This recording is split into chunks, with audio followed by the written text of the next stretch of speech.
Hello, hello. I'm your girl, Michelle Hope Walker, Evangelist Michelle Hope Walker. Welcome, welcome, welcome, welcome.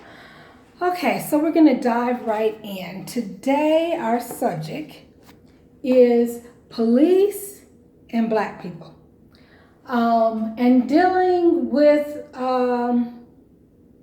array of things in the midst of talking about police and Black people. One of the key things is right now there's a lot of killings going on. A lot of shootings where the police are shooting Black people, other races, predominantly again Black people. In this segment, we're dealing about police and Black people. And then you're watching Michelle Hope Walker Ministries. And I'm Evangelist Michelle Hope Walker, and I'm also a comedian, an actress, music, rap, sing, everything. So I say all that because you will see my personality and everything, and song and everything come out in the midst of me talking. Let me date this video. So today here in LA, well, I guess everywhere, if you got a TV or if you're online, it's Oscar night. Where everybody gets awarded for their work that they've done in movies and TV and stuff like that. But so we're looking at Black people and police and Black people.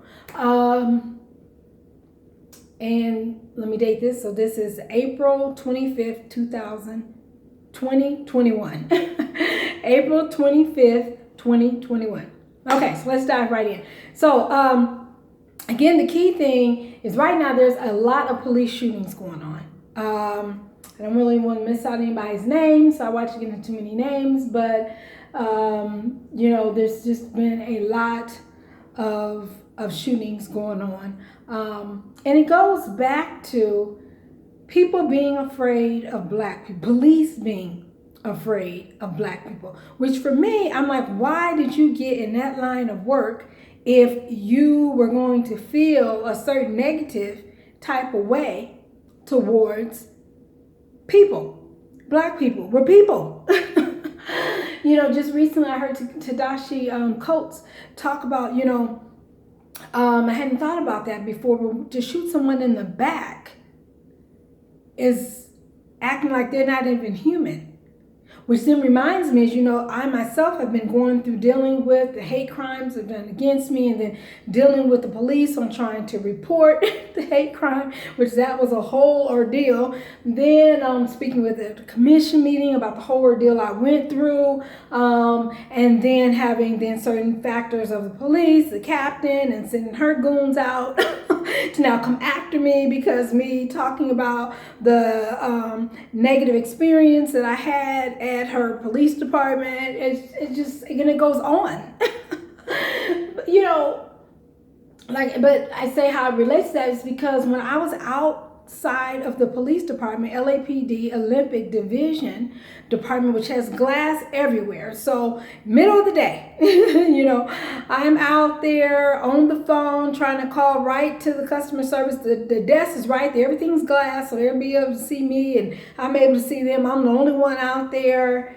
I'm, needing help. I'm on the phone calling them, out there for over an hour. No one giving me not one bit of attention when they talk about the how people act like Black people are invisible. I felt that day. I mean, and then I felt like I wasn't even being acknowledged as a human being even. I'm out here calling the customer service desk. They're looking at me. They're not even picking the phone up. One time they did pick it up and then just hung it up like they were just playing a game with me. All kind of people walking in the lobby, even other people in the lobby. Everyone non-Black, and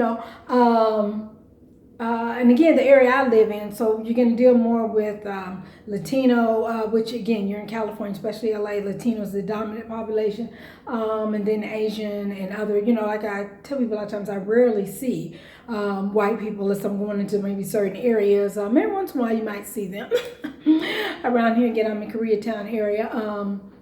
So it's not, but I have to say, the officer that did finally come and take the report he was a white guy. He was the nicest police officer, the nicest white guy ever. Thank you. And so I've been dealing with the facets of the yin and the yang of dealing with police. You know, where detectives and we worked together and we were able to catch the suspect, so again, that was good detectives I was working with, good officers that came and did the report. The 2 times that I went there on March 30th, 2021 and April 8th, 2021, where basically I was just ignored, humanity not even acknowledged. It was crazy, and for April 8th, where I'm there literally from 3:25 p.m. to 4:35 p.m. out there at the front door, calling the customer service number they had on the desk. I understand COVID protocols and everything. Again, everything's glass. The customer service desk is right there. They're seeing me, other people in the lobby, everything. And that particular day, it was one person that just started dancing. I was not dancing. So I thought that was very racist. I guess I said, well, they acknowledge, but then again, to dance and with a racist sort of acknowledgement, it's like,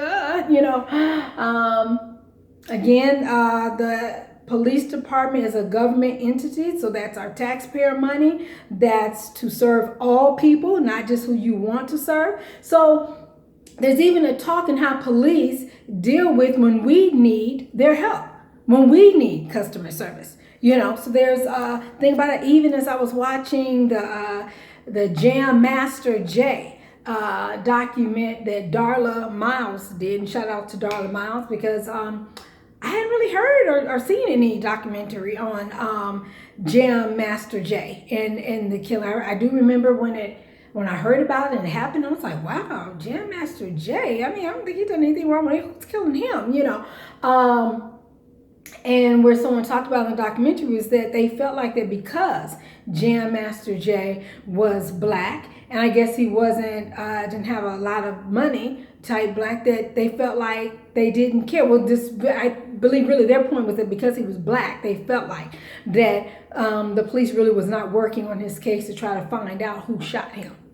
And again, Jam Master Jay is the DJ that was in part of Run DMC. The historic hip-hop rap group Run DMC. Walk This Way, My Adidas. Okay, so that group.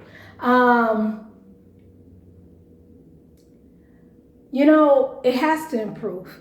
From a spiritual realm, because this is where I want to stay focused, and coming from the spiritual, we pray for people. We pray for the police. Like I said, for me, I have a brother that has served as a police. I believe he's retired now. I myself had looked at applying. I actually did, apply, and they started processes of being a police officer. But then I started looking more at the law, and I started acting and becoming more of an attorney, looking at that arena and area. But it was because I wanted to serve. It's because I wanted to show people, that was then, before I had a lot more information than I do now. So this was years ago. I want to say this was 30 years ago maybe. Where 30 plus years ago, where I know I'm dating myself now, but with the mindset I had there, my mindset was, I want to serve the people. I want the people to know that we are here to serve. We're not here to hurt. That was my mindset of letting people know about that. The police are here to serve. So I felt like me joining a police department and being one of the serving ones that know my role as an officer to serve people, would help, which is why I looked at, being a police officer. Then, like I said, I started hearing about that LAPD out here was almost sort of like a gang. I think when I was out, this was 2001 when I applied, around that time, and I had passed a couple. I think I passed the psychological test, and was it the written test I had already passed? And then that's when I just started getting more into acting and stuff, and I was like, I'm not gonna get too caught up on, Then also I think it was something happened where they killed their own police officer because they thought that she was gonna say something. It was a black officer, that they were saying that the LAPD, another police officer, actually killed that police officer. I'm like, you're hearing a lot about the gang stuff. Like even recently, they've been talking about how some of them have a certain tattoo on them a certain department here within LAPD, was like a gang affiliated, tattoo. And it's like, oh my gosh, And I have to say, I've even learned in my life that you have to you have to watch what you tell police.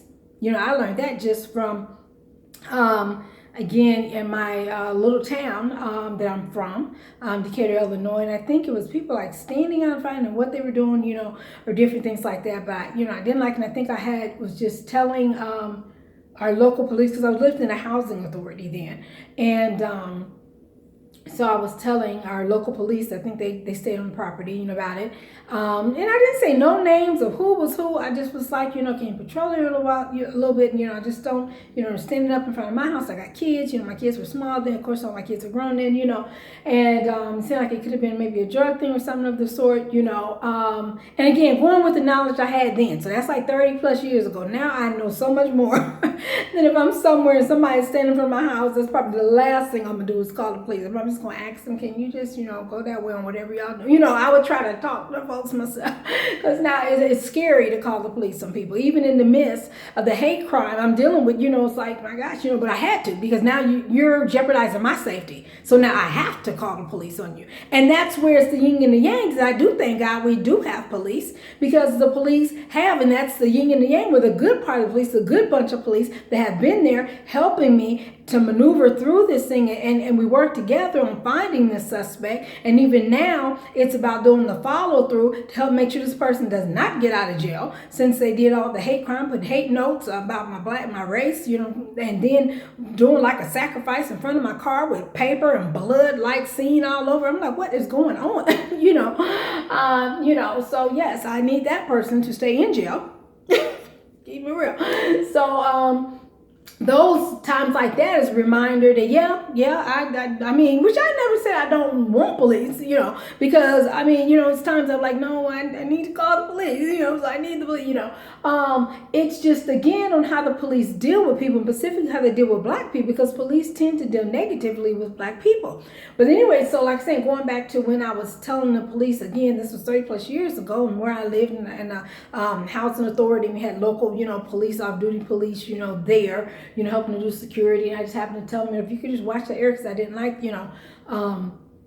them being right out there in front of my door, like that. I mean, I didn't ask for security, no community people to secure my house. And so I don't know why you right out there, and if they were dealing drugs, I didn't want that happening in front of my door. And 30 plus years ago, again, back then is how I dealt with that. Wouldn't deal with that like that now. I just go out there and talk to them. I'd be like, look, move, y'all, then that's now how we do it. But anyway, that's how I dealt with them anyway. I'm just saying on how I learned how you got to watch what you tell the police. And so that's all I said. Next thing I know, I have my neighbor knocking on the door saying that I had said that she is selling drugs. And I'm like, what?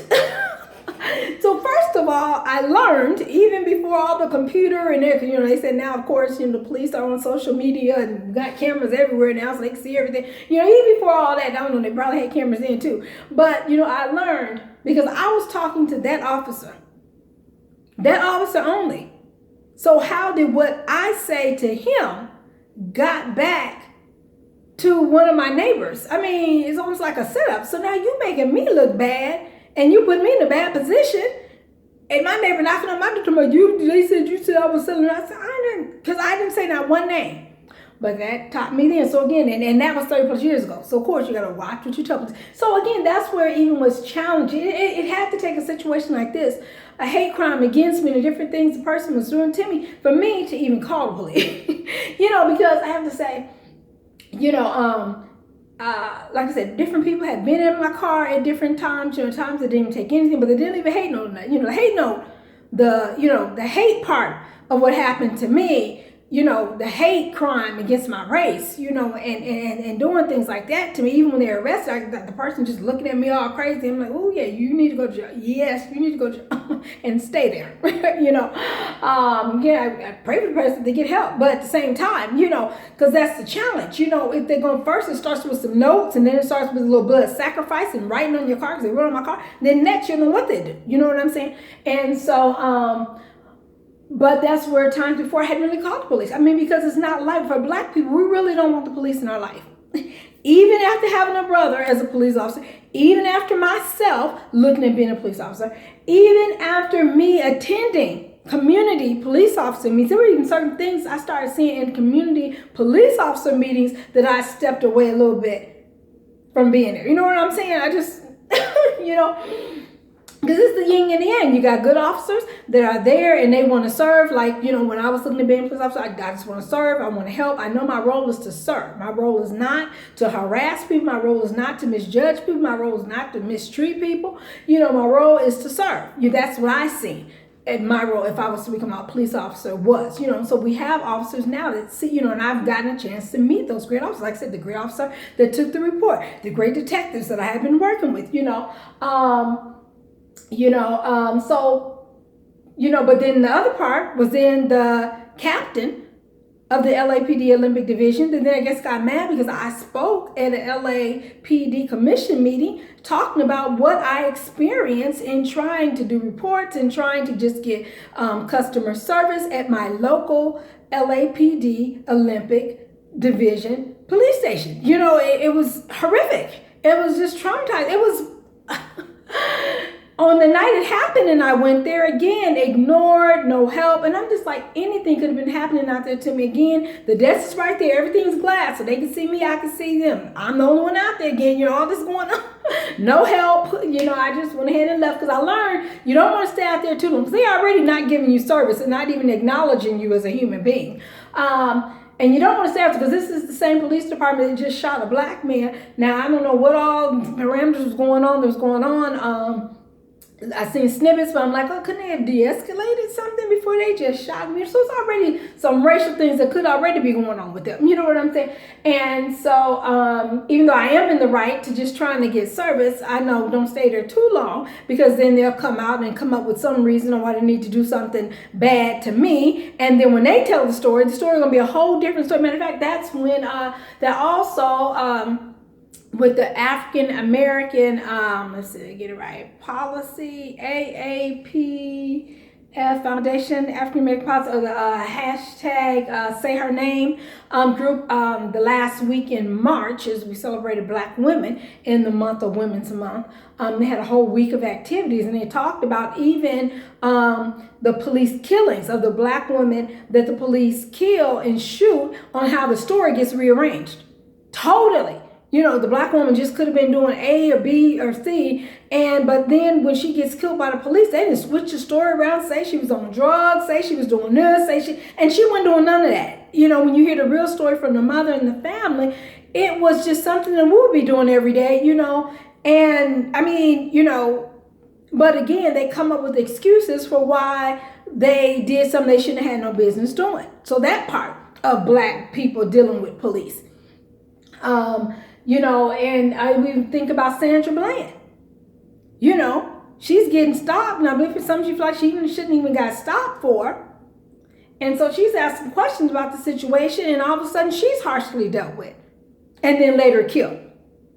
So, Black people and police and Black people, the way they police us, the extra policing that goes on. I'm hearing a lot about that because even politically they've been constantly talking about, even today on Face the Nation, where John was on there talking about, because what was he, the governor of Ohio, that he was, the guy was saying something about the feeling, and then John was like, no, it's not a feeling. It's when police get stopped, Black people end up dead. It could be just for a simple traffic stop, and Black people end up dead, where white people end up nicely being taken into custody. And I think they said one of the kids, the Kenosha kid that shot those people, they took him to McDonald's or something. I'm like, what?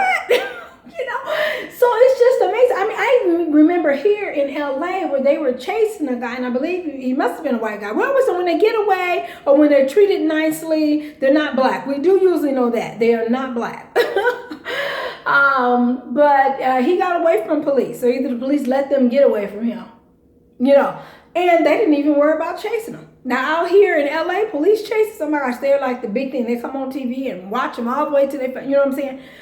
Even then, if it is a white person or a non-Black person, you will still see how the person is treated, meaning they may be more politely handcuffed, just nicely handcuffed. If they're black, they're tussled to I don't know why the tussle, especially if the person's already on the ground with their hands up, or standing up with their hand, what do you got to rough them up for? I mean, that's unnecessary, but that's what black people get, So, already just watching and dealing with police, not really wanting to, deal with the police unless you just have to.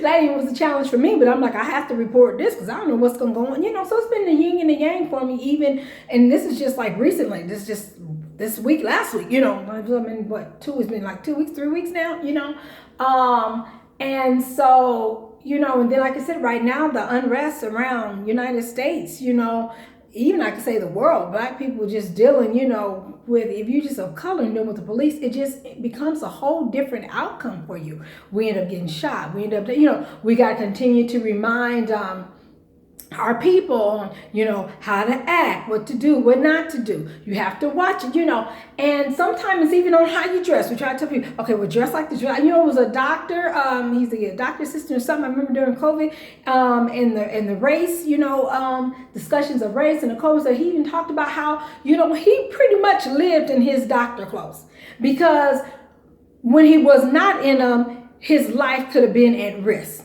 But him walking around in his scrubs or his doctor clothes, people treated him better. He wasn't seen as a threat. And then I've been hearing a lot about people talking about how the black bodies, how people we don't even have to do anything. Just our black body, people see that as a threat. And that is so wrong, because we're not a threat. We're not doing anything. So again, we try to dress up. We try to dress professional. This is my signature. You're going to see me in this, because this is my signature right here. You know how they say, what's the Apple guy? They said his signature outfit, and then they just was talking about Tiger Woods' signature outfit was red shirt, black. This is my signature, outfit, But no matter how we dress, because we know that our leaders and our family and our friends say, okay, well, dress up. You got to watch what you have on. And first things be like, well, don't wear the hoodie, and don't do this, But now I think black people have just gotten tired. They're like, we have found out that no matter how we dress, no matter how we stay calm, no matter how we obey what they want us to do, we are still getting killed by police and treated very harshly. So that's where it's really just come to people are just like, just our black body, period. Police will just, are just intimidated by just the color of our skin, just our black bodies, period. And let me say African-American black bodies, because I know I was somewhere he may have been, because, maybe I'm like a brown-skinned, light brown-skinned black person, but still, he tried to tell me he was black, and I was like, no, you are not black like me. You might be my color, but you are another nationality, because that's the argument he wanted. First of all, he came over very negatively to get on me about something. I'm at the gas station. I done paid this gas station. I'm putting gas in my car. I'm just wiping off the windows. See, you can't even get regular service, like other people get regular service at a gas station. I'm minding my own business. And he's just coming over there to, meanly to address me. And I'm like, you know what? I said, I really feel you only doing that to me because I'm black. I couldn't see you doing a white man. And that's where I first go, is to the rich white man. Because if you're not getting ready to do the rich white man that way, do not attempt to come over and do me that way. Because you're wrong. You're wrong. And that's how you know it's a race thing.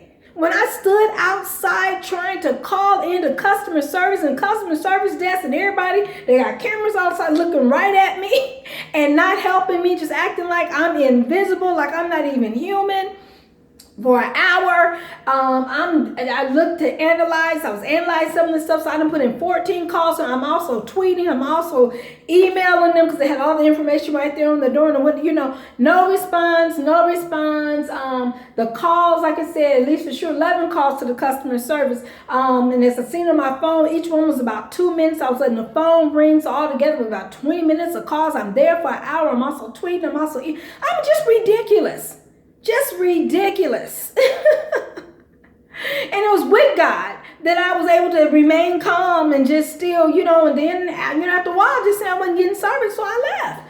Also because then I didn't want them to run out and do something to me, then they would lie and act like I was doing something out there bad and I wasn't. Here I am just trying to get customer service. That's why I said when they were explaining about the black women getting killed by police and how police and the media do a whole different story on what was happening. One girl then ran out of gas, was just trying to get gas, and they didn't switch it over and saying she was on drugs and she was doing this and that. That's the thing, this thing why they want to demonize black people. Shape the story around to make it look bad on us, like we done something wrong. So like I said, again, I want to come from the spiritual aspect. So let me add to the spiritual aspect, we have to pray. Because also spiritually, that's a demonic spirit. That is a demonic spirit. Even when we look in the Bible here, and we go over here, because I know some of y'all, demonic, what's that? What's in the Bible book? It's not nothing I made up. You got to cite things. People think that you just sitting here talking like, no, go to the Bible. Bible been around for years and well known. Getting out the Bible, it says, because it says, be sober, be vigilant, because your adversary, the devil, as a roaring lion, walketh about seeking whom he may devour. So the devil is busy trying to take us out. And unfortunately, right now, he's been using the devil. He's been using police to take us out. No, I'm not calling the police devils. I said that demonic spirit devil been using. Yeah, gotta... people take your words, switch them around. I didn't say that. So we have to stay prayed up. And then, yes, there are some good officers there. But then also, as I was listening today, where someone was talking about that actually this thing about that, they said Trevor Noah was talking about, it's like, when they talk about that, there's just some bad apples. No, he said there's a bad tree. And within the bad tree, there may be a few good apples. I was like, whoa, right.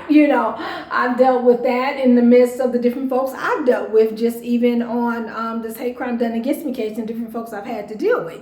Some have been the good apples, some have been that bad tree, and so, so we just have to pray, and we pray for the police officers. Now they're also pushing where police officers were telling themselves, and other police officers, they seen with the George Floyd, where a lot of police officers testify against Chauvin, against their own, that they need more like that. And I think they even talked about how some police departments are having programs where the actual police, the co-worker police can step in when they see that their co-worker police officer is about to do something that's not right, and so thank you to the police to do that. I even think there's a black union of black police officers speaking up, against the police brutality, and so again, we pray, we pray for everybody. We pray for police, because I believe, like, when I was looking at being a police, there are some good police officers that they just became a police officer to help serve. They just became a police officer to help the community. They didn't plan to hurt anybody. They didn't plan to demean anybody or anything. They don't think negatively of black people or anything. And I do have to say, the one reason why I say the police, because you have to watch police overall. Because regardless of the color of the police, now the police can even be a black person and still kill another black person. So it's in that training where, unfortunately, they're looking at black people as the criminals automatically. When we step up on the scene, automatically they start surveilling us. And, white people could have been standing there. It's been different things. I've stepped into a crowd of white people, especially in Hollywood, we just looking at things, celebrities, different things. You walk up, security officers start acting different, or more start coming around. Okay, hold up, wait a minute, because my black body is also standing with the white people looking. Now, my black body brings more officers over to observe. What is going on, So we have to stay prayed up. The devil is a lie. And then, as I have to tell you, in Proverbs, it says speak out. So yes, we speak out. Like I said, the captain got mad because I spoke out about what I experienced. I spoke out in the hopes that nobody else has to experience what I experienced. But it says, open thy mouth. Proverbs chapter 31, verse 9. Open thy mouth, judge righteously, and plead the cause of the poor and the needy. We have to, this racism is wrong. So police, we need you to treat black people better. This is wrong. You shouldn't be ready to shoot and ready to do all these different things that you do to us. So you have been watching Evangelist Michelle Hope Walker. You can follow me. My YouTube is Michelle Hope Walker Speaks. Twitter is Hope_Speaks. Facebook is Michelle Hope Walker Speaks, period. Listen. Instagram is Michelle Hope Walker Speaks. God bless.